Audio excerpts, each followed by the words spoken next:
The sun hung low over the city of Charleston, casting long shadows over the quiet suburban street. The warm southern breeze rustled through the trees, carrying with it the distant hum of traffic from a nearby highway. It was the kind of evening where everything seemed to slow down, except for the wheels of justice, which never stopped turning. A routine stop, or so it seemed.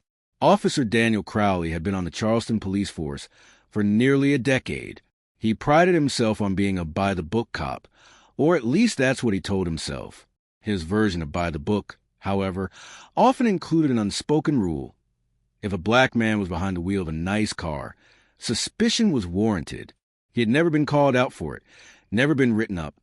His superiors often turned a blind eye. That evening, he parked his squad car at the corner of Rivers Avenue, just where the wealthy neighborhoods met the working-class districts. It was a spot he often staked out, watching for suspicious activity. His eyes narrowed when he saw a sleek black Mercedes-Benz S-Class roll past, its driver, a middle-aged black man in an expensive suit, glancing down at his phone as he stopped at a red light. Crowley's instincts kicked in. "Out of place," he muttered, pulling behind the Mercedes and flipping on his flashing lights. The driver, Jonathan Marshall, calmly pulled over.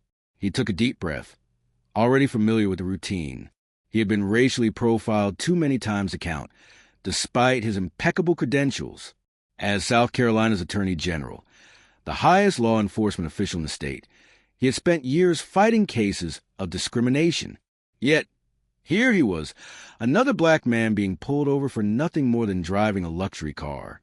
Crowley approached with swagger, one hand on his holster, license and registration. He barked before even properly looking at the driver. Jonathan sighed but complied. "Is there a reason I was stopped, officer?" Crowley scoffed. "I'll be the one asking the questions. Where are you coming from? This your vehicle?" Jonathan remained calm. "I asked why I was stopped." Crowley's patience thinned. He snatched the document from Jonathan's hand and took a step back toward his patrol car. "Sit tight," he ordered. As he walked back, he muttered, "Probably stolen, or some fancy lawyer's car. Let's see what dirt we can dig up." The realization. Back in his squad car, Crowley ran the plates. His screen loaded, and then his blood ran cold. Owner, Jonathan Marshall. Title, Attorney General, State of South Carolina. Crowley blinked. His stomach knotted. He looked at the driver's license again. Same name, same face. He had just racially profiled and disrespected the Jonathan Marshall. His hands trembled. He could already hear the internal affairs investigation, the news headlines, the possible lawsuits. Desperate, he clicked through Marshall's record, hoping to find something, anything to justify his actions. But there was nothing. Jonathan Marshall had a spotless history. He took a deep breath and returned to the car, suddenly sweating under the weight of his own arrogance. Mr. Marshall," he said, his voice noticeably softer. See you're the Attorney General. I apologize for the confusion." Jonathan raised an eyebrow. "Confusion? Officer, do you typically treat all drivers this way, or was it just me?" Crowley opened his mouth, but hesitated. Jonathan continued. "You didn't even tell me why I was pulled over. You assumed I was a criminal the moment you saw me. I'm well aware of these tactics, officer.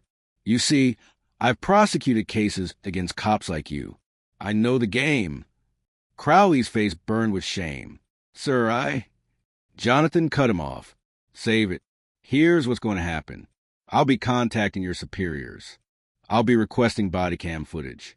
And if I find that this is part of a larger pattern, which I suspect it is, you'll have much bigger problems than just apologizing to me." Crowley swallowed hard.